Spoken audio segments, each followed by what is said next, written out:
Good morning, day 70 of the 75-day challenge. I can't believe that it's day 70 already. In hindsight, that feels like that went by really fast. So what I was thinking about today is what I think the new normal will look like, or at least the first phase of it. And I came to start thinking about that because of what I'm experiencing in our market here in Orange County, which I'm going to share with you guys.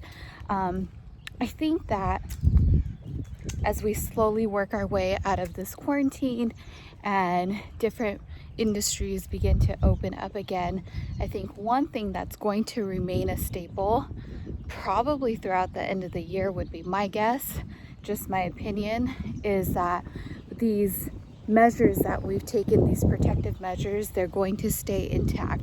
I think people will continue to wear masks. We will continue to practice social distancing. When you go to your local grocery store, you're going to continue to see the plexiglass in front of the registers. I don't think these things are going away anytime soon, but I think we're just going to incorporate them in our day-to-day life so that we can move on and kind of get back into the swing of things. And with rentals, with Turo rentals, I think it's going to be the same thing. I think, hopefully, if Turo can help its host, they would likely put out a message letting their guests know to continue to practice these safety measures, to wear masks when meeting with their host, to maintain social distancing. And I think that's what's really going to happen. I think as the markets begin to pick up, I'll continue to wear a mask while I meet my guests. They'll do the same. We'll continue to do as many contactless bookings as possible. Let me make a U-turn here. And so that stuff will sort of just stay. Let me switch hands really quick. Okay, sorry guys. So here in Orange County, I am starting to see a slight uptick in the market. So we kind of went from, imagine a flat line heartbeat, and we're starting to see a slow pulse kind of arise. I'm starting to lift my prices a little bit. And then again, like I said, it's all about balancing your risk, right? So if you are offering cars for cheaper, I'm increasing my insurance. I'm really vetting the people who are renting my cars, making sure that they have previous rentals on the platform, that they have 5-star reviews. And so, yeah, I've had quite a few cancellations.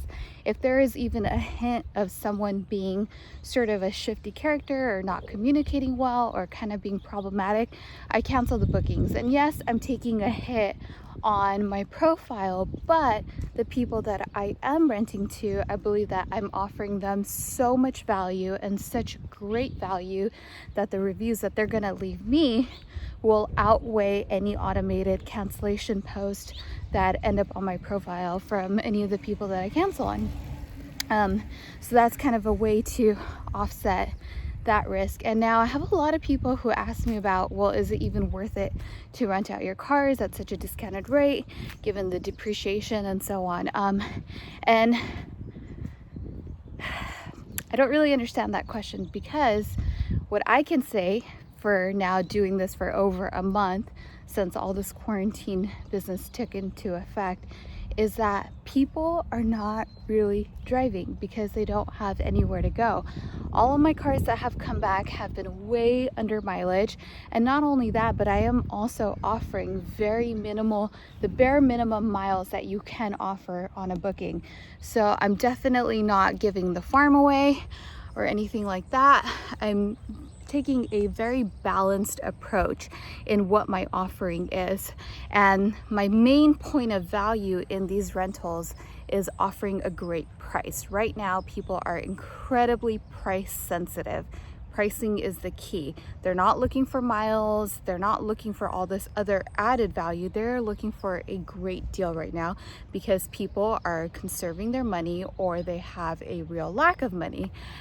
So again, like I said, I'm offering real minimal miles, what I've noticed over the past month is that people are coming back way under the miles that they are allotted, and so they're not driving much. And not only that, but it's also one of the safest times to drive because there's no cars on the road. So the risk in terms of having your cars out right now versus a normal day in the market is far, far, far, far less, many folds far less than it would normally be. So yes, it is absolutely worth it to rent out your cars right now, to keep them listed, offer them at a great deal. I mean, of course, you don't want to give the farm away, like I said, but you want to offer a lot of value and minimize your financial risk. And yes, you can take your 90-day deferment. You can exercise these options, but you don't want these options to be a decision that was made for you because you have no alternative. You want these options to remain an option and to remain a choice. And so for me, yes, I can get these deferments, but I can also bring in revenue. And what's my alternative?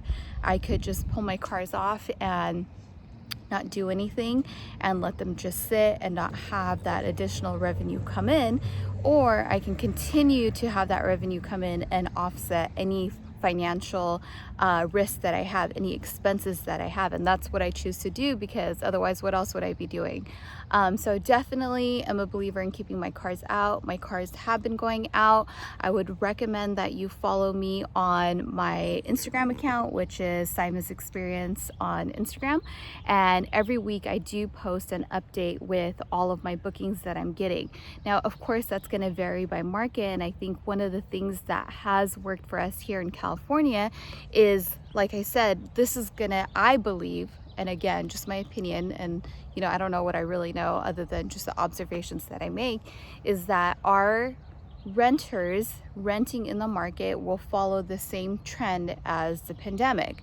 So last week, it was set that we were going to peak either last week or this next upcoming week, but we've had a real flood of news that has been very hopeful, and that was that, California was not as bad as we thought it was going to be. Things are not as intense as we thought it was going to be. So it's giving people a glimmer of hope, and I think that that is following the trends that we're seeing in the marketplace. And yeah, so like I said, I think that as the weeks go on and as people become more and more restless and want to get out of the house, and even for the months to come and the rest of the year, these safety precautions are going to stay into effect. I don't think they're going away anytime soon. So definitely, if you're not renting out your cars right now, I would recommend that, you plan on stocking up on your disinfectant, because that whole aspect of being able to sanitize your cars and provide a vehicle that is clean and safe, that's here to stick. And it should be that way anyways, even on the regular. You should be offering clean cars, but that aspect of it, I don't think is going anywhere. So just be prepared, just know that I think the new normal will really be a new normal, and that it's not going to go back to the way that things were, and that you should just anticipate for that. So yeah, that's about it for my rant this morning. My arm's getting tired. I'm going to continue back on my walk, day 70, and this evening I will be going over, this week I'm doing the 10 Seeds of Wealth, which is just absolutely phenomenal information.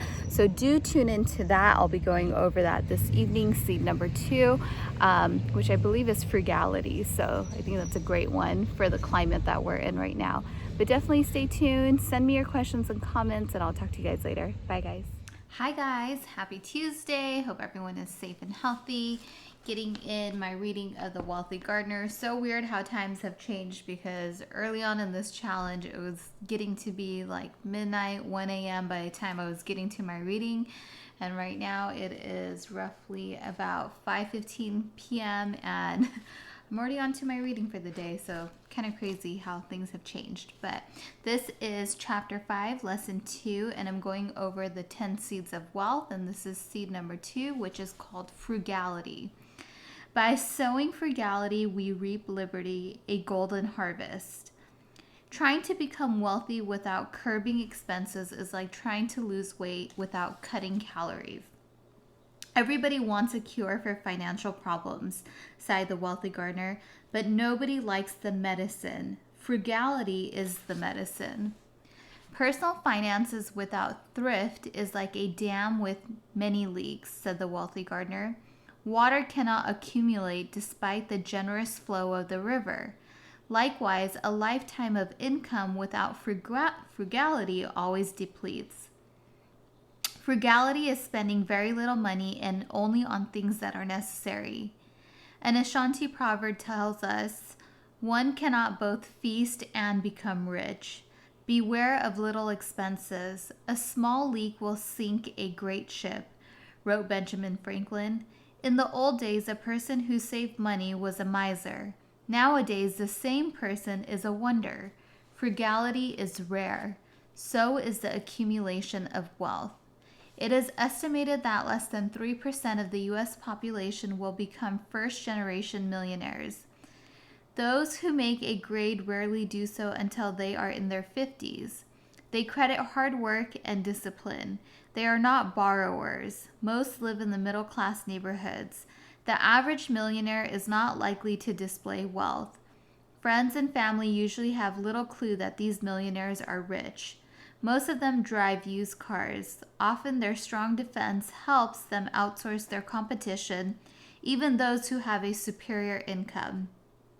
Financial defense requires a bit of modesty, mixed with a dash of humility, added to a whopping pound of independent thinking. Rich people stay rich by living like they are broke. Broke people stay broke by living like they are rich. Future millionaires control expenses. They delay their indulgences. Delayed gratification is the key to financial accumulation. You must not think of yourself as too good for any task, nor think that you're entitled to free time, entertainment, comforts, status symbols, or showy extravagance. Instant gratification prevents long-term wealth. Allocating time and money in the pursuit of looking superior often has a predictable outcome. Inferior economic achievement, wrote Thomas J. Stanley. What are 3 words that profile the affluent? Frugal, frugal, frugal. The amassing of wealth is earned through thrift. Financial achievement is a result of hundreds of small efforts and sacrifices that no one ever sees or appreciates. It's not about how much we make, but about how much we keep. That is what determines our financial gains. How much we keep requires both offense and defense, and it requires frugality. The life lesson, frugality. I faced daily choices between spending or saving, and gained upward mobility through sacrifice and modesty. So frugality, that was seed number 2. And for anybody that is just tuning in, yesterday's video was Think Wealth. And it was really about having that mindset and having that thought process. And I'll just read the sentence that summarized the chapter. The life lesson was Think Wealth. Since I tended to get what I thought about in life, I concentrated daily on wealth and why I wanted it. So you really have to have that compelling reason that is deep within you that continues to drive you towards your goals and towards that wealth mindset. And then today's seed was frugality. So definitely one that I can relate to, especially with the way that I grew up. My family, they were immigrants. They came here with nothing, started from nothing. Similar story to so many people out there. And, frugality for them was the name of the game. They had to survive. Until this day, my mom still cuts coupons, and that has trickled down to me. And I think that, it's a pretty cool way to live and to always have that peace of mind that you are financially stable and that you can weather almost any storm is so worth it to be frugal. So yeah, really interesting. And I think it's also really interesting when you think about it in terms of the newer generations, because I feel like the newer generations have such a different mindset. For them, money is almost a tool for experiences, whereas they don't really value saving as much and having that financial security as much because they're in the mindset of just wanting to live in the moment. So it'll be really interesting over the years and the decades to come to see how that pans out for the younger generation. And of course, that's not all of them, but I think a lot of them have that mindset. I have lots of little sisters and cousins and stuff, and so I see this happen a lot. So yeah, interesting. So stay tuned for tomorrow, which tomorrow's seed is profitability. And again, throughout the rest of this week, I'll be going over the 10 seeds of wealth, which I think are just so incredibly valuable to anyone in any situation. And especially right now, this is great information to regroup your mind and to kind of prioritize things for yourself. So I would definitely recommend taking notes on these lessons. And again, this is The Wealthy Gardener by John Safaric, which I highly recommend. I cannot recommend it enough, especially during this specific time that we're in and this crisis that everyone is experiencing. This is such a guide through life. So there is a link to this book in my description down below. All right, guys, on that note, that is day 70. Yay, finally in the 70s. So crazy. And I will talk to you guys tomorrow. Take care. Bye, guys.